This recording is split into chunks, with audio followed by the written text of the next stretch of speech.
குலாந்தகன். அத்தியாயம் 12. ஆலோசனை மண்டபம்.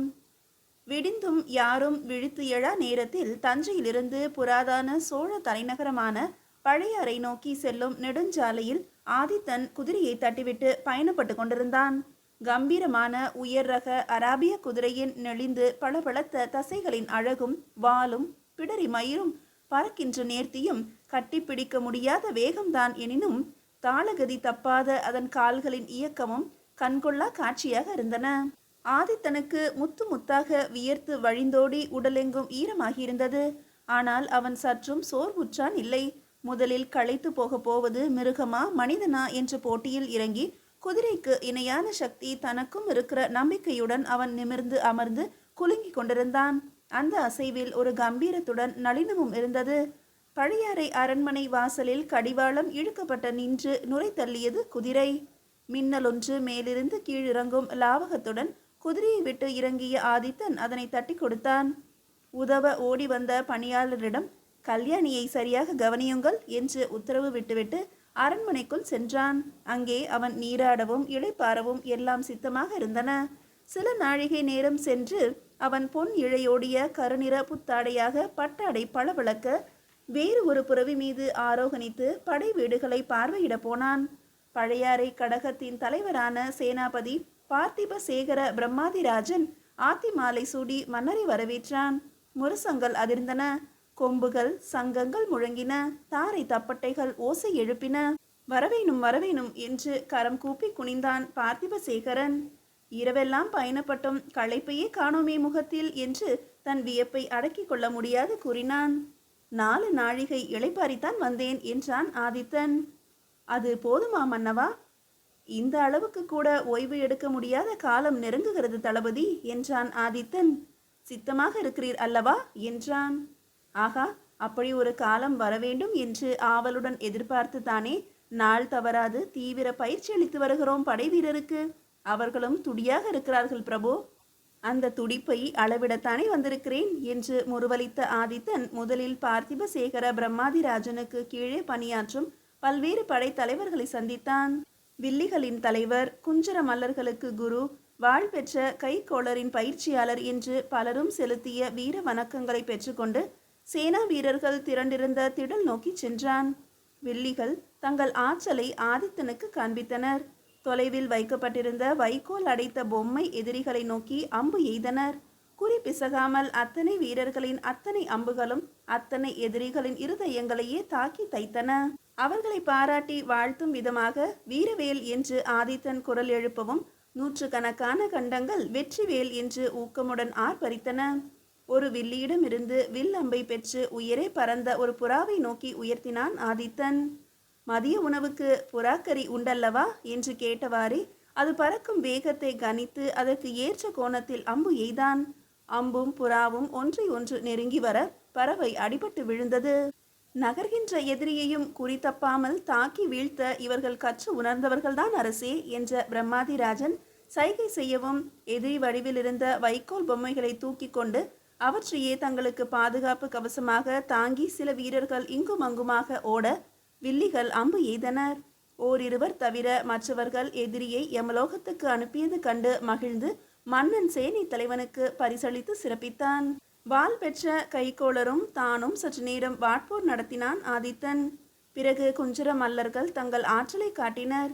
யானை அசைந்தாடிய போதிலும் அதன் மீதிருந்து போர் புரிந்த வீரர்கள் அந்த ஆட்டத்தையும் சமாளித்து குறி பிசகாமல் அம்பு எய்வதையும் வாள் வீசுவதையும் கண்டான் ஆதித்தன். குதிரை சேவகர்கள் வேலுடன் பாய்ந்தோடி வந்து எதிரியின் தலைகளை துண்டிப்பதை பார்த்து வீர முழக்கம் செய்தான். வேளக்கார படையினர் வேளை வரும்போது தங்கள் உயிரை தந்தேனும் மன்னரை அவரது குறிக்கோளை காப்பதாக அவர் முன் மண்டியிட்டு மீண்டும் ஒரு முறை சபதம் எடுத்தனர். சிலரை தட்டி கொடுத்தும் சிலருக்கு பரிசு அளித்தும் சிலருக்கு விருது வழங்கியும் கௌரவித்தான் ஆதித்தன். பிறகு பிரம்மாதிராஜனை பார்த்து செல்வோமா என்றான்.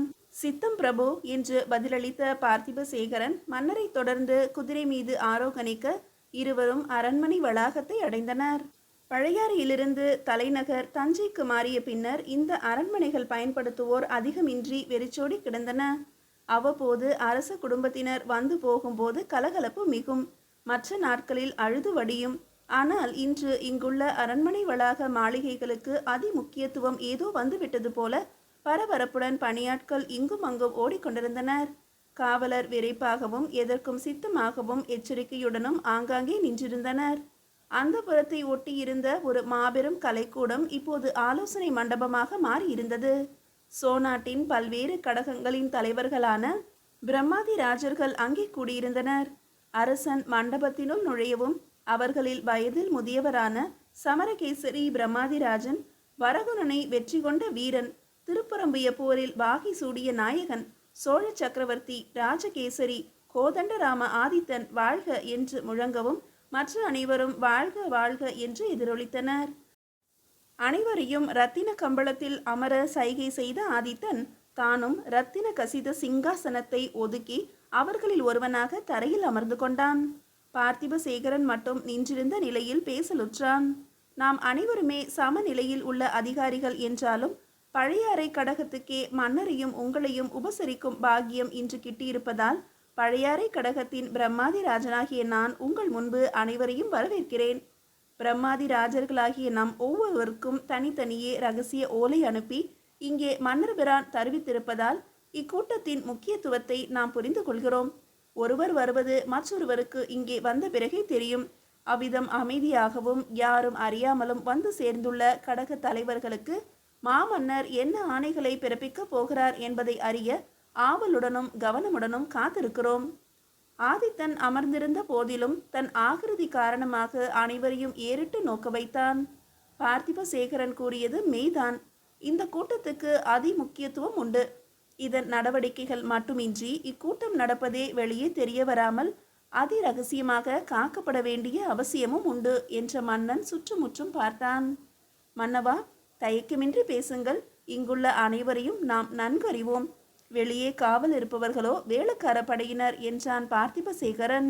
அப்படியானால் கேளுங்கள் என்று தொடங்கிய ஆதித்தன் முதலில் தன் தந்தையை நினைவு கூர்ந்தான். அவர் வீரத்தை வர்ணித்தான்.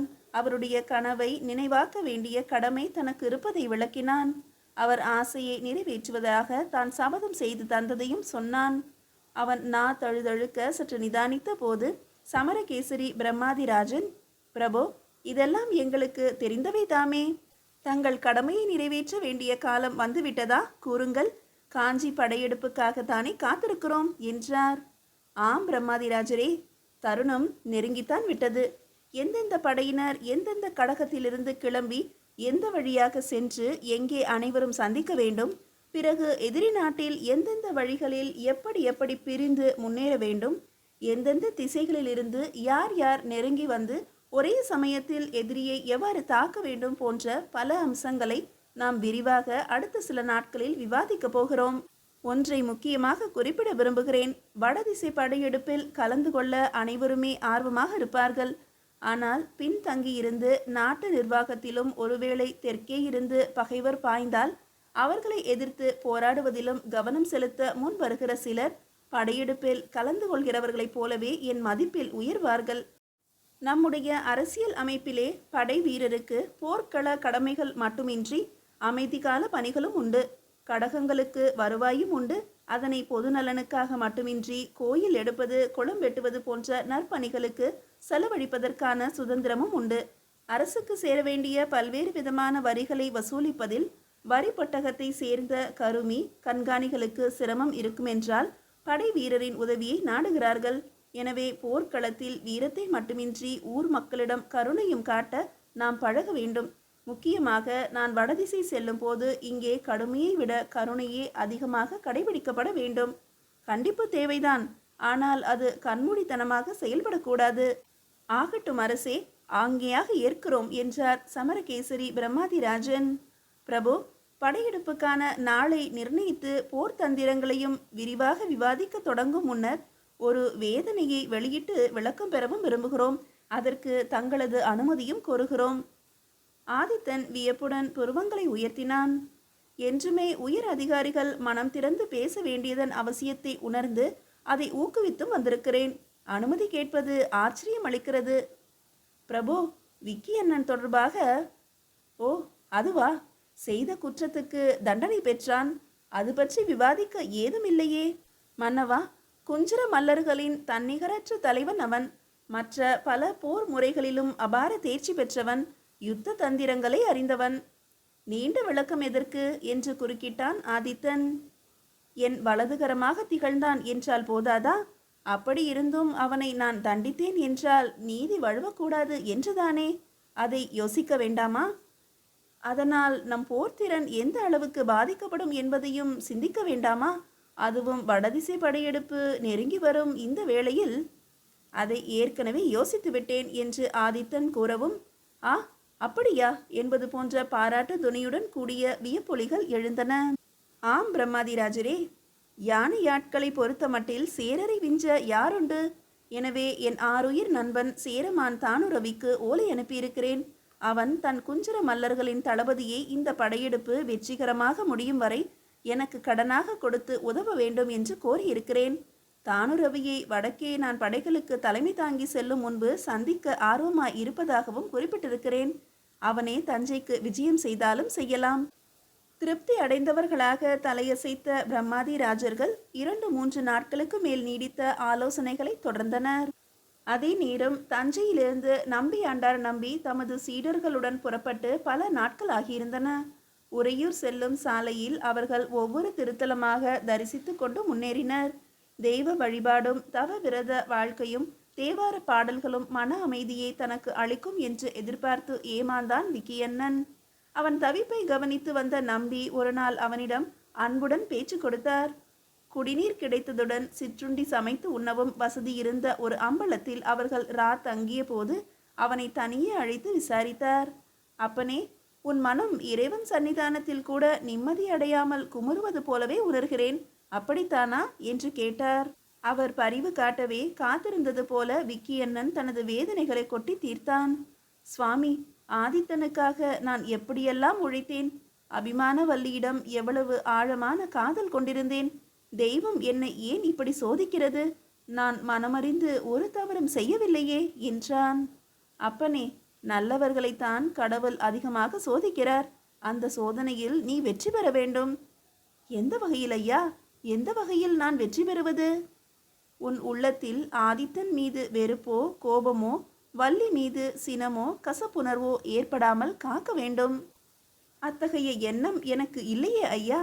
காதலையும் நட்பையும் திரும்ப பெறத்தானே நான் ஏங்குகிறேன். அவற்றில் ஏற்பட்ட ஏமாற்றங்களை தாங்க முடியாமல் பரிதவிக்கிறேன். ஆனால் நான் குற்றமற்றவன் என்பதை எப்படி ஆதித்தனுக்கு நிரூபிப்பேன்? அவரது நன்மதிப்பை திரும்ப பெறும் மார்க்கம் என்ன? அபிமான வள்ளியை மறுபடியும் என் வாழ்நாளில் நான் சந்திக்க முடியுமா? என் பரிசுத்தமான காதலை வெளிப்படுத்த இயலுமா? கலங்காதே மகனே என்று திருநீர் பூசினார் நம்பி. ஐயா, நீங்கள் சுலபமாக சொல்லிவிட்டீர்கள். நான் படும் அவதி எனக்கல்லவா தெரியும். செய்யாத குற்றத்திற்கு நான் ஏன் தண்டனை பெற வேண்டும்? பிறகு தப்பி ஓடி மறைந்து ஒளிந்து வாழ வேண்டும். எத்தனை காலம் நான் மாறு வேடத்தில் திரிவது? சோநாட்டை விட்டு வேறு நாடு சென்றாலும் மன அமைதி எனக்கு எவ்வாறு கிடைக்கப் போகிறது? ஆண்டவன் வழிகாட்டுவானப்பா என்றார் நம்பி. கருவறையில் கல்லாக நிற்கும் கடவுள் நான் மானசீகமாக எவ்வளவோ வேண்டியும் இதுவரை எனக்கு ஏமாற்றத்தையே அளித்து வந்துள்ளார் என்றான் விக்கியண்ணன்.